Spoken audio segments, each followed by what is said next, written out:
Le débat ivoirien, le débat ivoirien.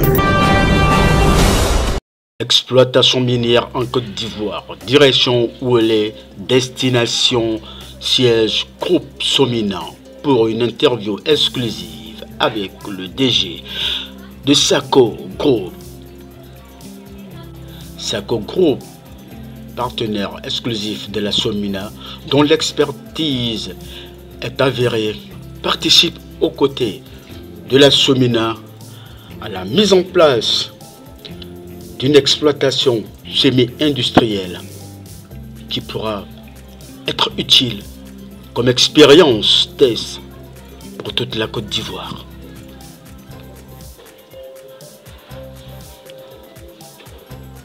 Le directeur du groupe, Lansina Sako, explique l'entreprise Sako Group est à Ouélé pour apporter son expertise à la Somina, pour présenter une bonne image de l'exploitation semi-industrielle en faveur de toute la Côte d'Ivoire, puisque les efforts du gouvernement pour éradiquer l'orpaillage clandestin sur le territoire sont reconnus de tous.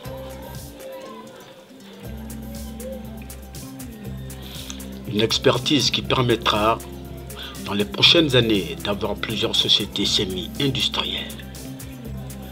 Suivons l'entretien de Le Débat Ivoirien. Je suis M. Sako Lassina. Je suis le directeur de la société Sako Group, en même temps gérant de la société Legend Gold, qui est une entreprise d'achat et vente d'or, d'import-export en Côte d'Ivoire. Donc je suis avec Somina présentement pour les accompagner dans le développement de l'exploitation semi-industrielle, qui est mon expérience. Voilà, donc je suis à Ouélé, c'est pour apporter mon expérience à la société Somina, pour présenter une bonne image de l'exploitation semi-industrielle en faveur de toute la Côte d'Ivoire. Parce que quand nous observons tout l'effort que le gouvernement met en place pour éradiquer le phénomène d'orpaillage clandestin sur le territoire national, vraiment ça nous amène aussi à apporter notre expérience auprès des sociétés autorisées à exploiter en Côte d'Ivoire avec un agrément, ce qui va permettre un peu au gouvernement dans les prochaines années d'avoir plusieurs sociétés semi-industrielles autorisées à exploiter, et c'est une valeur ajoutée à l'économie nationale. Si on continue à chasser et qu'on n'a pas d'expérience pour faire la mise en place des sociétés autorisées, on sera toujours confronté à ce même phénomène d'orpaillage clandestin. C'est pourquoi j'ai signé une convention avec la société Somina pour les accompagner techniquement dans les conseils, dans le matériel et la mise en place d'un véritable système d'exploitation moderne que j'ai connu un peu partout dans la sous-région, que ce soit au Mali, que ce soit en Guinée, que ce soit au Libéria, que ce soit même au Ghana, qui est un peu plus avancé que la Côte d'Ivoire dans l'exploitation semi-industrielle. Donc à chaque fois, on se rend dans ces pays pour voir ce qu'ils font et venir le mettre à la disposition de nos compatriotes pour donner à notre jeune nation minière un avenir encore plus favorable sur le plan gouvernemental et sur le plan social.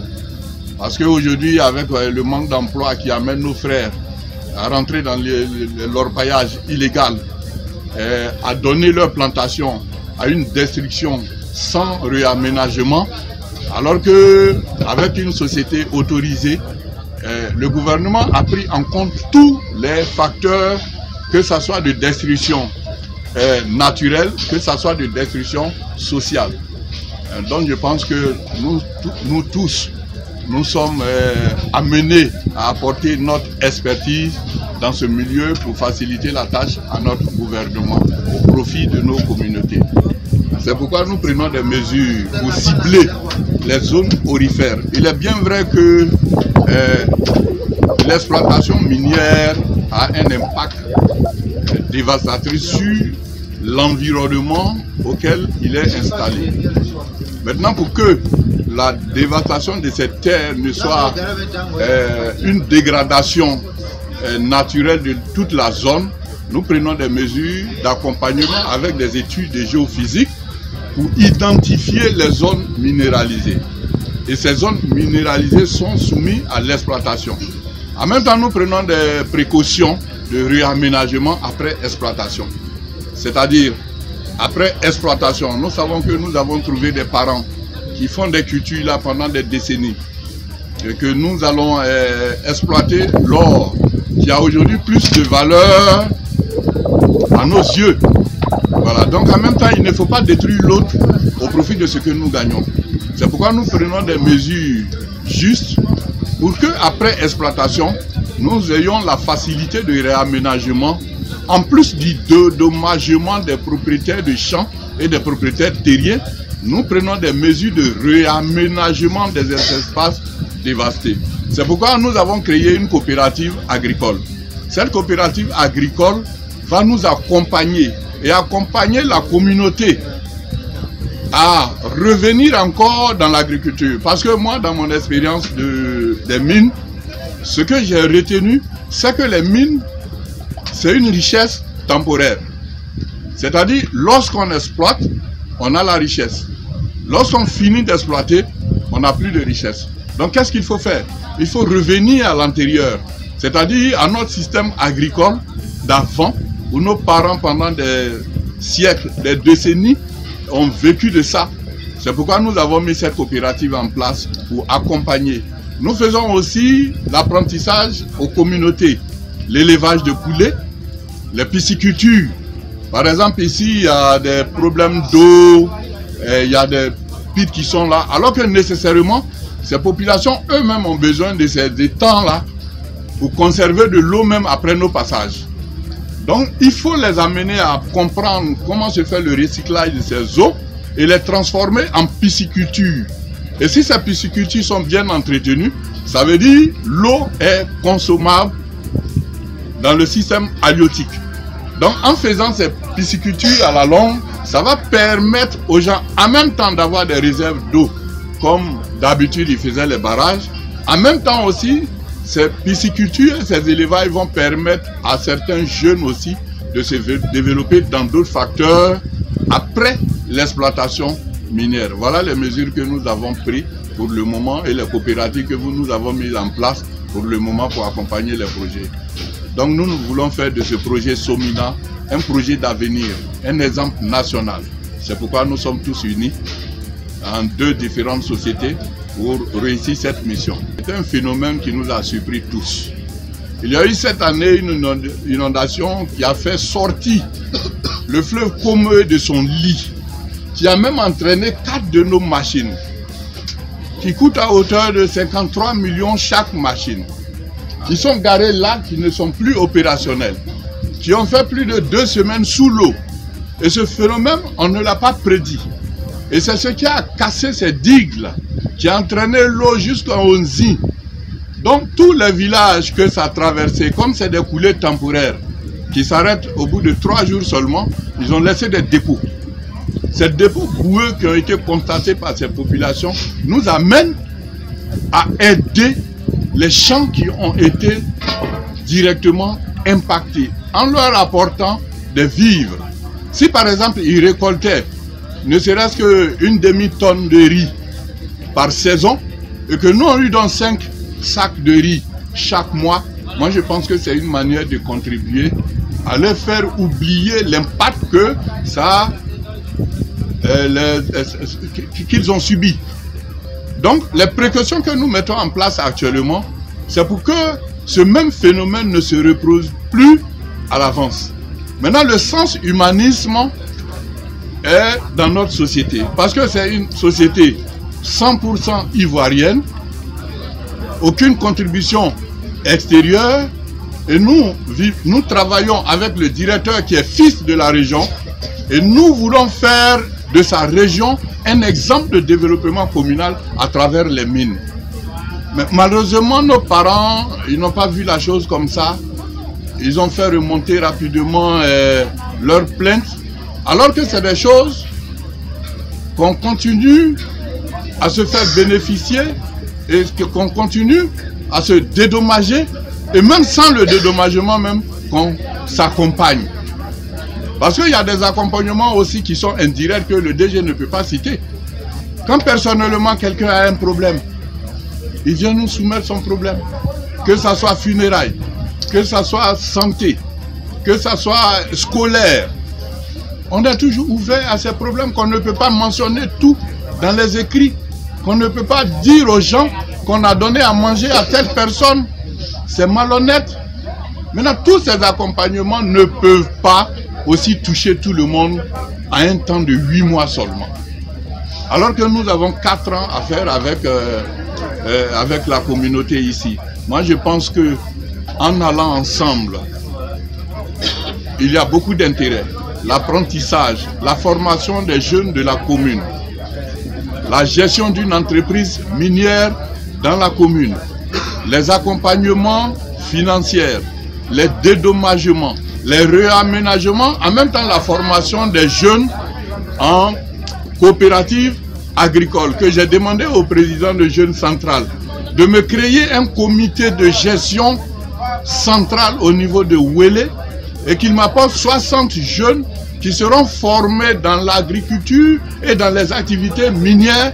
Comme ça, eux aussi, ils pourront être entrepreneurs demain ou ils pourront aller travailler dans d'autres sociétés minières comme d'autres sont venus travailler avec nous à Ouélé où on a été dans leur région. C'est cette bonne collaboration que je souhaite entre nos deux sociétés et la communauté. Vraiment, s'ils pouvaient comprendre, je pense que c'est bon pour l'avenir de notre nation qui a besoin de beaucoup d'emplois aujourd'hui. On a aujourd'hui au total de 7 fourrages. Nous avons construit 7 fourrages sur le site, mais qui n'est pas suffisant. Maintenant, les eaux de pluie, nous aussi, ne nous arrangent pas.